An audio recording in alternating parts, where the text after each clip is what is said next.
સૂર્યપુત્રી તાપી માતાના જન્મદિને અવારાઓ પર સફાઈ સહિતની કામગીરી કરાઈ હતી, ત્યારે સામાજિક આગેવાન દ્વારા સફાઈ અભિયાન સાથે તાપીના તમામ ઓવારા પર સિક્યુરિટી ગાર્ડ મૂકવા માંગ કરાઈ છે, કારણ કે ઓવારાઓ પર ગેરકાયદે પ્રવૃત્તિ થતી હોવાનું જણાવ્યું હતું। સૂર્યપુત્રી તાપી માતાના જન્મદિવસની ઉજવણી કરાઈ હતી। તાપી નદી એટલે કરોડો લોકોની જીવાદોરી। એક સમયે આ તાપી માતાનું સ્વરૂપ એટલું સુંદર હતું કે આપણે વિદેશ પ્રવાસ કરી રહ્યા હોય તેવો અનુભવ થતો હતો, પરંતુ હવે વાત ગંદકી ઉપર આવી ગઈ છે। આજે અશ્વિની કુમાર, રામનાથ મહાદેવ ઓવારા પર હરીશ ગુર્જર તેમજ સુરત શહેર કોંગ્રેસ દ્વારા સફાઈ અભિયાન કાર્યક્રમ યોજાયો હતો, જેમાં તમામ કાર્યકરોએ તાપી માતા ઓવારા પર ખૂબ મહેનત કરી સફાઈ કરી હતી।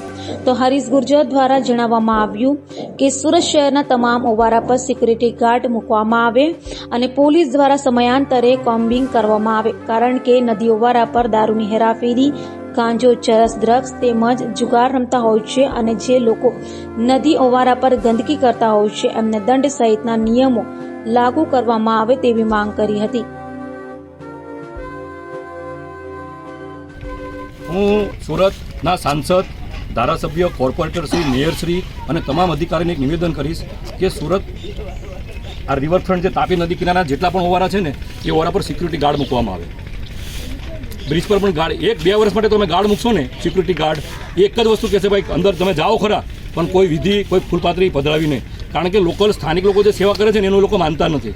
એટલે મારી તમામ અમારા વિસ્તારના જે દર્શના જરદોશબેન છે, CR પાટીલ સાહેબ છે, ભાજપના જે પણ અમારા કુમાર કાનાણી સાહેબ છે, જે પણ ધારાસભ્યો બધા આમ આદમી પાર્ટીના તમામ રાજકીય કોંગ્રેસ પાર્ટી હોય, શિવસેના હોય, તમામને હું નિવેદન કરી બધા એકજૂટ થાઓ અને આ જે નદી ગંદી થાય છે એના માટે તમામ ઓવારા પર સિક્યુરિટી ગાર્ડ મૂકવામાં આવે અને સિક્યુરિટી ગાર્ડ પણ એકદમ સ્ટ્રિક્ટ કે કોઈ પણ સામગ્રી નીચે નહીં આવે।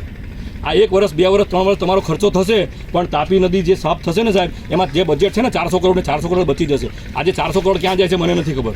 400 કરોડનું બજેટ છે સાહેબ, કેટલું બજેટ હશે તાપી સભ્ય અભિયાનનું? 400 કરોડનું બજેટ છે। હવે 400 કરોડ બજેટમાં પેલા અહીંયા બતાવું તમને, અહીંયા પેલા ચાંદીના પેલા ઘડા, આ ઘડા નાખેલા ઘડા, આ ઘડાના સ્ટેન્ડ છે, એ ઘડા બી ગાયબ થઈ ગયા છે। આ ઘડા બી નાખેલા એ વર્ષો જમાના પહેલા, એ ઘડા બી ગાયબ થઈ ગયા છે। તમે જે કચરાપેટી મૂકો છો એ બી ગાયબ થઈ જાય છે, ડસ્ટબિન બી ગાયબ થઈ જાય છે, કારણ કે અહીંયા ન્યુસન્સ વધારે છે ઓવારા ઉપર। દારૂ, જુગાર, આ ચરસીઓના અડ્ડા બની ગયા છે ઓવારા પર। કોઈ મા બેન દીકરીઓ ઓવારા પર આવી શકે એવી પોઝિશન નથી। એટલે મારી તમામ રાજકીય પક્ષોને નિવેદન છે કે દરેક ઓવારા ઉપર સિક્યુરિટી ગાર્ડ મૂકવામાં આવે।